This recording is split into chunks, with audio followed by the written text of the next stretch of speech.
Jadi gini, sebenarnya kalau bicara berbagi itu kita sama-sama belajar. Iya. Jadi tidak ada orang yang hebat. Ya. Ya, yang ada juga orang yang tahu duluan dan orang yang rajin ngulik. Kalau di musik begitu. Kenapa dia? Karena dia rajin ngulik. Nah, kita semua itu masih dalam tahap belajar. Di apapun. Misalkan dia, wah dia ikhlas ya? Enggak, dia belajar ikhlas. Dia sabar ya? Enggak, dia belajar sabar. Jadi selama di dunia, prosesnya ada proses belajar yang tidak pernah berhenti. Mungkin dia saat ini sabar, tapi ntar belum tentu gitu. Mungkin saat ini ikhlas, nanti belum tentu. Makanya judulnya belajar ikhlas. Dan enak. Coba kita lihat di jalan ya. Kalau ada mobil nih salah jalan, ya begitu polisi nyamperin, dilihat, oh ada tulisan belajar. Kira-kira ditangkap nggak? Dibiarin polisi, orang lagi belajar. Makanya kita pun gitu. Kita ngaku sama Allah, ya Allah, saya sedang belajar nih. Masa sih dosa kan gitu kira-kira. Salah jadi tolong dimaafkan ya Allah, kira-kira begitu. Tapi kalau kita sok-sokan, saya sudah ikhlas. Sama Allah benar-benar diuji ntar. Ya kan, orang itu diuji dengan kata-katanya, dengan kalimatnya, dengan apa yang dia inginkan. Termasuk Nabi Ibrahim kan begitu. Diuji dengan hadirnya anaknya yang sangat dia sayangi. Ya kan, sudah lama ditunggu, 86 tahun usianya baru melahirkan, dapat anak, putra Nabi Ismail. Dan ketika berusia 14 tahun, lagi lucu-lucunya, gede-gedenya, baru gede. Bayangin dapat perintah penyembelih, disuruh sembelih. Ya kan, Allah sebenarnya pengen bilang doang, mana yang lebih kamu cintai, aku atau anakmu. Nah, disitulah ujian yang luar biasa dari seorang Nabi Ibrahim. Maka disebut dengan Khalilullah, kekasih Allah. Kekasih Allah tidak pernah bisa membedakan antara miskin dan kaya. Miskin bahagia, kaya pun bahagia. Susah bahagia, senang bahagia. Jadi golden moment ini kan adalah dari dua kata ya. Golden adalah emas, ya kan? Momen itu adalah sebuah peristiwa. Jadi peristiwa emas itu adalah peristiwa yang berharga. Nah, jadi golden moment adalah sebuah peristiwa berharga yang bersifat subjektif. Ya kan, Pak Ko mungkin Pak Ko nganggep, wah ini peristiwanya berharga, bagi saya mungkin nggak bisa-bisa aja perasaan. Jadi kan ada orang begitu. Ada orang yang exciting banget gitu, sampai-sampai temannya bingung, lu kenapa sih? Gitu. Ini dia ya, aduh gue tuh ngerasain apa, yang lain enggak. Jadi peristiwanya sama, tapi efek ke orangnya bisa jadi beda. Contoh nih, saat orang akad nikah, ya, yang laki nangis, yang perempuan nangis, yang hadir nangis, orang tuanya nangis. Tapi kalau kita tanya Pak, beda-beda nih. Yang laki-laki ditanya, kenapa kamu nangis? Iya, sudah sekian lama saya memperjuangkan untuk mendapatkan kekasih pujaan hati. Hari ini akad nikah, meledak tuh kebahagiaannya, ya muncullah dalam tangisan. Nangis haru, nangis bahagia. Yang kemudian yang perempuan juga ditanya, kenapa kamu menangis? Perempuan bisa jadi berpikir, aduh, ya Allah, harus seumur hidup ya bersama dia. Nangis cerita. Tapi ada bahagianya Pak ya. Karena mungkin ada keraguan-keraguan, gak yakin gue seumur hidup nih. Tapi ini yang dihadapi, nangis juga. Nah, ada juga yang lihat, yang datang nangis juga. Kenapa dia nangis? Itu kan harusnya sama gua kalau dia. Mantannya. Nah, jadi peristiwa berharga itu adalah peristiwa yang bisa memberikan motivasi dan inspirasi kepada kita. Untuk apa? Untuk mendorong kita melakukan sesuatu yang terbaik dalam hidup ini. Jadi bisa mendorong kita untuk yang terbaik. Ya, ya kan mungkin pernah ya, dalam kehidupan pernah ngerasain, pasti pernah. Ketika melihat sesuatu atau mendengarkan, itu macam-macam ya. Bisa melihat, bisa mendengarkan, bisa merasa. Langsung merinding gitu. Iya, merinding dan kemudian terdorong kita, iya nih mau begini, mau melakukan ini. Ya, coba deh. Anda yang di rumah juga ya, coba pikir-pikir gitu. Kira-kira pernah nggak? Tapi saya yakin pernah. Ketika Anda mengalami sebuah momen, kemudian Anda tergerak untuk melakukan sesuatu lantaran Anda itu mendapatkan momen penting. Menurut Anda nih, jadi menurut orang lain nggak penting, tapi menurut Anda itu penting. Contoh saya nggak lupa tuh masih kecil ya. Jadi gini, saya pernah lihat waktu dulu ada orang nih ya, ada orang kesandung di jalan.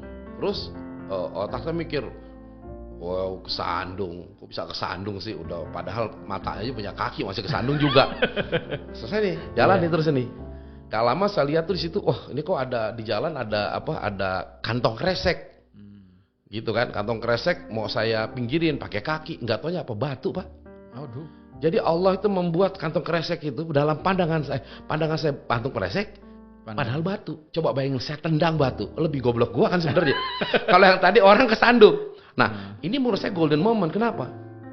Jangan cepat kemudian merendahkan orang, menghina. Oke. Padahal itu baru ucapan lo, nggak ngomong ke orang langsung. Artinya terbersit hati kita.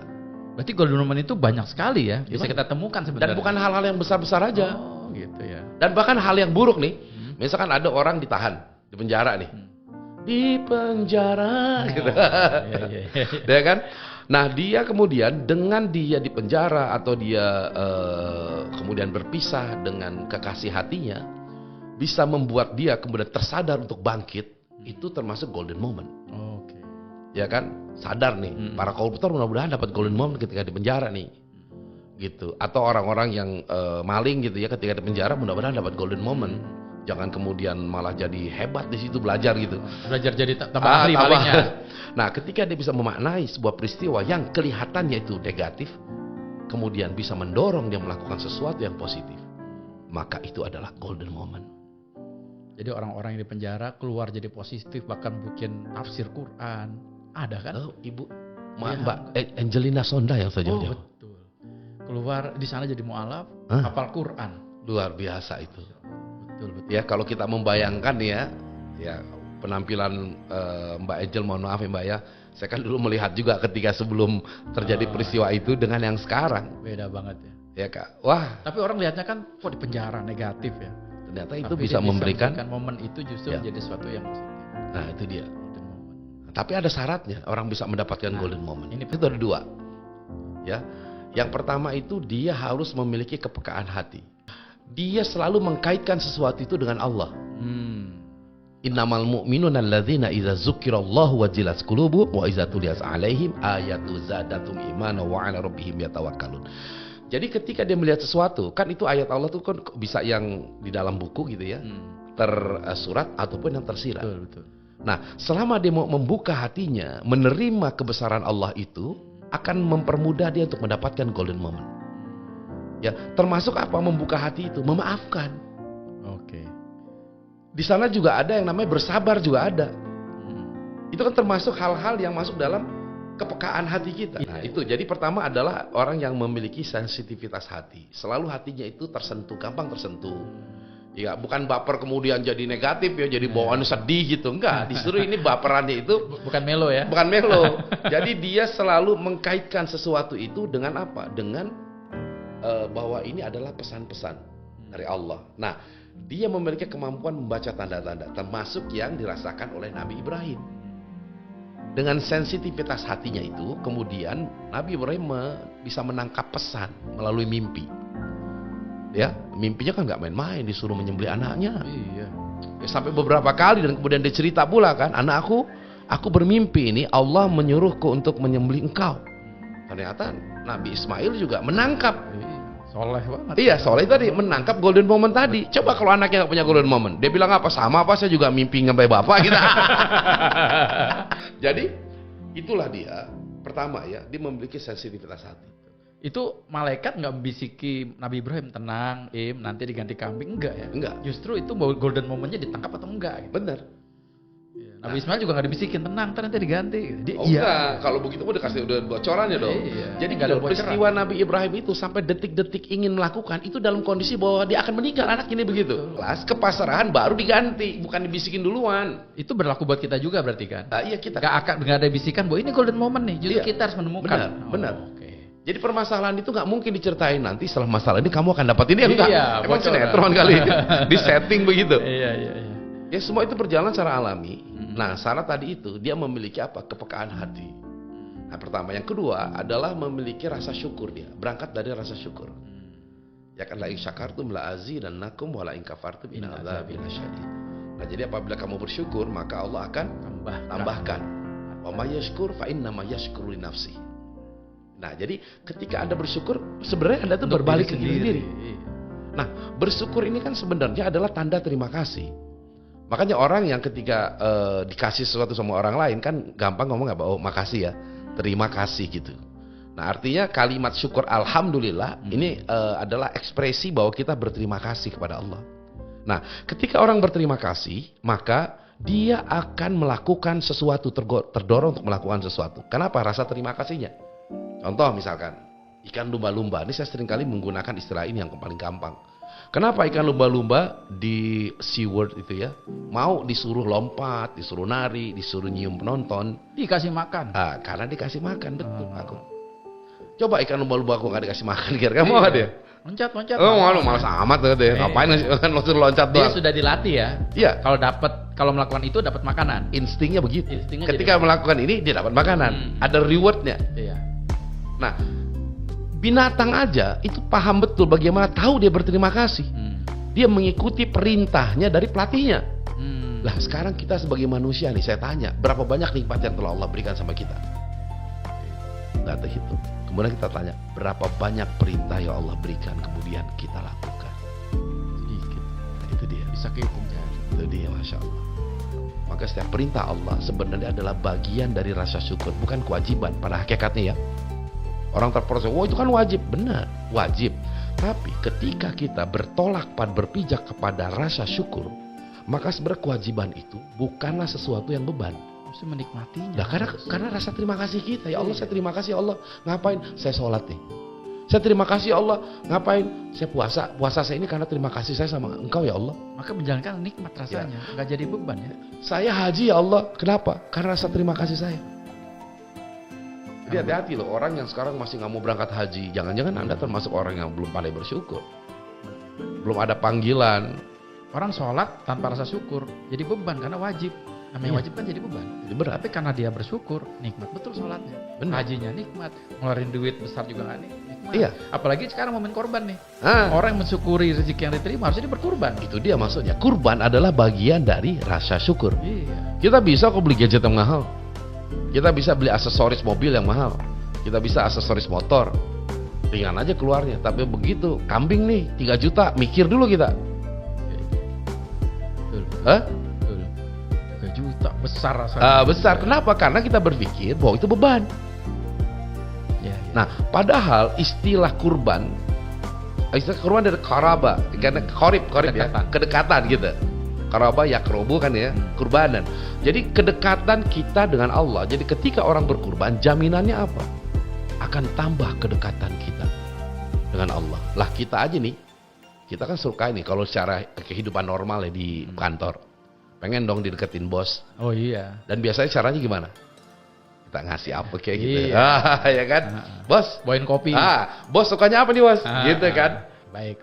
Nah sekarang nih, kalau misalnya golden moment dalam kehidupan seharian, misalnya dalam karir, dalam menyiapkan masa-masa di usia 40 tahun, bahkan ada yang masuk usia pensiun. Ada nggak golden momennya? Kan mau pensiun itu berarti kan dia udah, wah masa produktivitas saya habis nih. Betul. Apakah masih ada golden momennya untuk orang pensiun? Gini, orang seringkali orientasi golden moment itu adalah materi.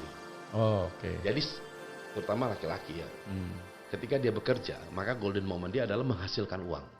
Ketika sudah tidak menghasilkan uang, maka sudah dianggap tidak mampu membangun golden moment lagi, sudah selesai. Iya. Akhirnya ketika begitu, ya persepsinya, maka jangan heran kok ketika menghadapi pensiun banyak yang sakit-sakitan. Ya belum pensiun udah sakit duluan, udah mikirin bagaimana pensiunnya. Nah sekarang kita balik ke zaman Rasulullah. Ya, Pak Ko, Rasulullah itu kan mendapatkan wahyu pertama umur 40 tahun. Kemudian berada di Mekah itu selama 13. Berapa umurnya? 53. Nah, kemudian hijrah beliau ke Madinah. Perang pertama kali terjadi itu 3 tahun pertama. Berarti usia beliau? 56. 56 itu usia pensiun kita. Pensiun pas. Di sini batuk-batuk, encok, asam urat. Iya, lah Rasulullah megang pedang, Pak. Pedang itu berat. Mimpin pasukan. Perang zaman dulu sama zaman sekarang tuh beda.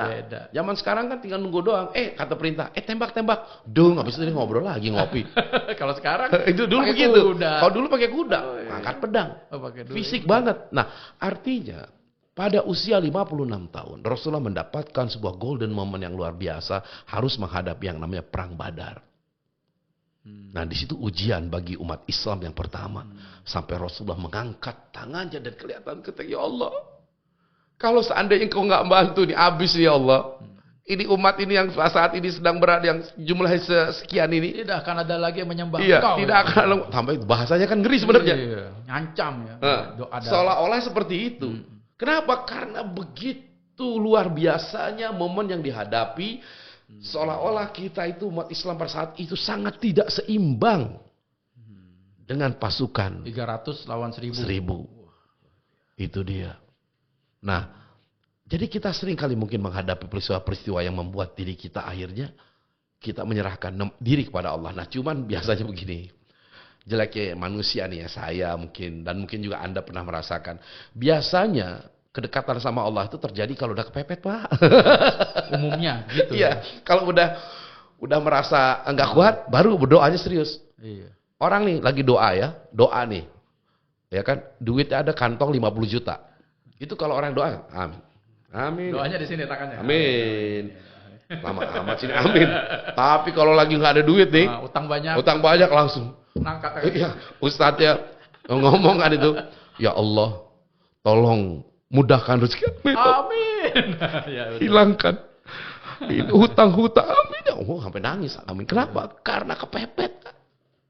Nah, persoalannya adalah, berarti itu nggak bersyukur ya? Bukan dia bersyukur juga. Apakah kita itu mau dekat sama Allah ketika dalam situasi seperti itu? Jadi gini, ketika situasi kepepet itu yang membuat kita dekat dengan Allah, maka jangan salah kemudian Allah selalu membuat kita jadi kepepet. Iya benar ya. Karena supaya polanya begitu, biar dekat. Dekat. Karena Allah kan sayang sama kita. Iya. Kan? Padahal kan kita bisa juga dong dalam kondisi kaya dekat juga. Tapi kan Allah kasih lupa. Kondisinya kalau kaya. Iya, pakai duit ada 50 juta di kantong, begitu doanya biasa aja. Iya. Harusnya kan bertambah berat, ya Allah, nih uang mau diapain nih? Oh, kayak Abdurrahman bin Auf ya. Sekian miliar saya punya, ya Allah. Aduh, mau saya apain ya Allah? Tolong berikan petunjuk ya Allah. Supaya tidak salah nih dalam menyalurkan amanah.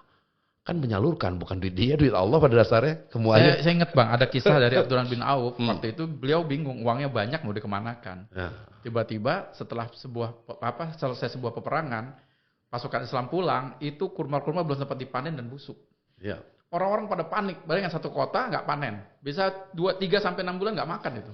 Ya. Abdurrahman bin Auf memandang ini mungkin golden moment. Ini kesempatan saya ngabisin uang nih, dibagiin semua, dibeli semua kurma busuk itu, Bang. Ya. Dibeli semua kurma busuk. Ya. Habis dibeli, dengan harapan duitnya habis kan? Duitnya habis. Besoknya datang dari Habasyi kan datang. Ya. Negeri kami kena penyakit. Obatnya itu kata tabib kami kurma busuk. Kami mau beli kurma busuknya. Udah dibeli sama Abdurrahman bin Auf. Kami beli 3 kali lipat. Tambah kaya, Bang. Luar biasa. Memang gini, itulah. Nih, sahabat saya almarhum Uje pernah bilang begini. Kalau belum saatnya, lu kayak apapun, nggak akan terjadi, men. Tapi kalau udah saatnya, lu menolak kayak gimana pun, lu nggak akan bisa nolak.